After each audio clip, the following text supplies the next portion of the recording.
EU Parliament member Nigel Farage is a rising star in British politics. In fact, he's a big star now at CPAC. I believe he's the first British invite to that conservative group they've ever had. He joins us right now. Nigel, what do you make of this? This was a close one here. Wholly unsurprising. You know, I've been saying this for years.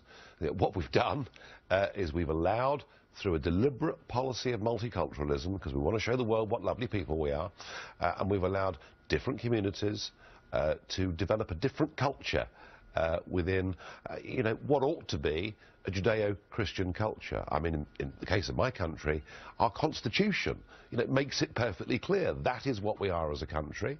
And whilst we want to be tolerant of other religions and other minorities, they've got to understand the law of the land in our country. We've lost sight of that, and you know, we've seen Paris, we've seen events in parts of Belgium, now these arrests here in New York City today. This isn't going away in a hurry, and we're going to have to get very much more robust. You've seen it certainly in your country. We, of course, saw it very, very strongly in this country and on 9/11.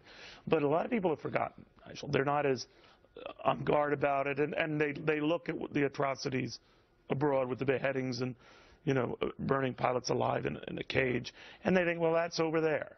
It's not over here. No, it isn't over there. I mean, look, we've just had in the last week 3 15-year-old girls leave their school during the half-term holidays, fly to Turkey, and go over the border into Syria to join up with ISIS. What would attract women of all to go to groups like this? It's interesting. Young men appear to be being radicalised, and they're leaving Britain and other European countries, and some Americans too, and going to join ISIS. It seems with the young women, they're effectively being groomed online. They're being told what a wonderful, pure, fantastic life for women it is living under ISIS. I mean, I can't think of anything more appalling, personally. So this is, yeah, don't think it's over there. But they all use these social media sites, right? Now, yes. in the case of at least 2 of the men that they apprehended here, they were aggressively using these Uzbekian sites, so language that we're not familiar with. But obviously we got them.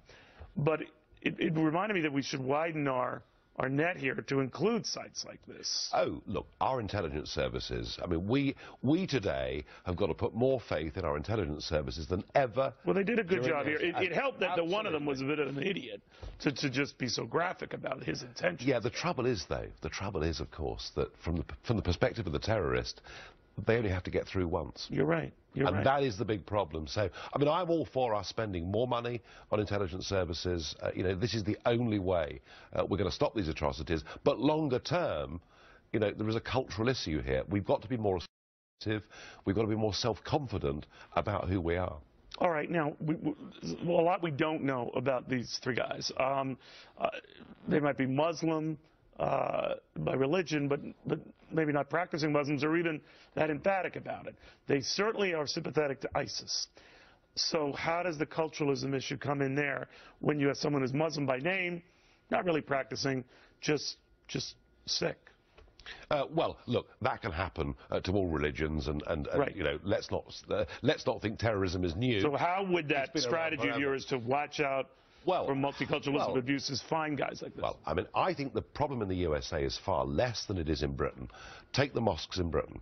The mosques in Britain have been infiltrated by a series of preachers, funded with big money coming out of parts of the Middle East, and saying things in mosques that if I said in the streets of London or you said in the streets of New York, we'd be arrested for pretty blooming quickly. Well, what do they do in Britain when this happens? Well, we've been turning a blind eye. We've been turning a blind eye for a very long time. We've turned a blind eye to what's been said. But your leaders, and you especially, have freely mentioned in terms of Muslim extremists, radicalized Islam. Yeah.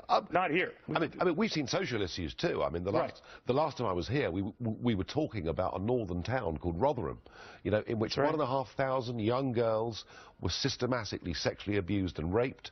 And the reason we didn't deal with it earlier is the police and the authorities were frightened that because the perpetrators were predominantly Pakistani Muslim men, that if they said anything about it, they might get called racist. So we've been frightened of our own shadows. Do you think less so now, given these tragic incidents? Well, I would like to think that we are waking up and we are beginning to stand up for our values and our morality, but I'm not absolutely certain of it, because, as you say, a few months goes by without an atrocity the general public forget, and it allows our political class to slip back into that malaise that has got us to where we are. Now, to our president and to a lesser degree your prime minister have been trying to step back and say ISIS is a clear terrorist, problematic group, but don't equate them to the level, let's say, we did with the Nazis or we did during World War II.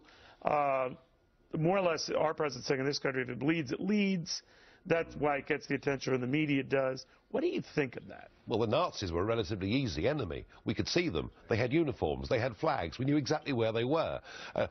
Terribly difficult enemy to beat and a massive cost to do it. But when you know who the enemy is and you can see them, you know, life is much easier. But I think you had also said that if we knew what they could do early on, we could have saved ourselves a lot of trouble. We were referring to the Nazis then. Well, here we know what they're already doing. Well, certainly if we hadn't appeased in 1936, maybe, you know, many tens of millions of lives Are we appeasing here? Are we well, we have been appeasing. I don't think we've thought through the ISIS problem. They're not easy to identify. They are spread now right across that region. Militarily, the only way to beat them, we can provide expertise, we can provide help, but it's not British and American boots that are going to beat this. We've got to work with all those Arab and African states together. Well, they're in there. A couple of United Arab Emirates now and then, you know, flying planes at least now, sorties over Syrian compounds and the rest. You have Jordan, of course, doing the same. Egypt, its leader, has been bashing these extremist groups. Is that enough? We're in for a long battle here. But you're saying England shouldn't have boots on the ground. I think that what we've done over the course of the last 15 years, both us and you, the Americans, by having boots on the ground in Afghanistan, in Iraq, has actually made feelings against us even stronger. Provide expertise, provide help, but to beat this, we're going to need the Nigerian army and the Kenyan army and all those different countries. But what if those armies don't come forward?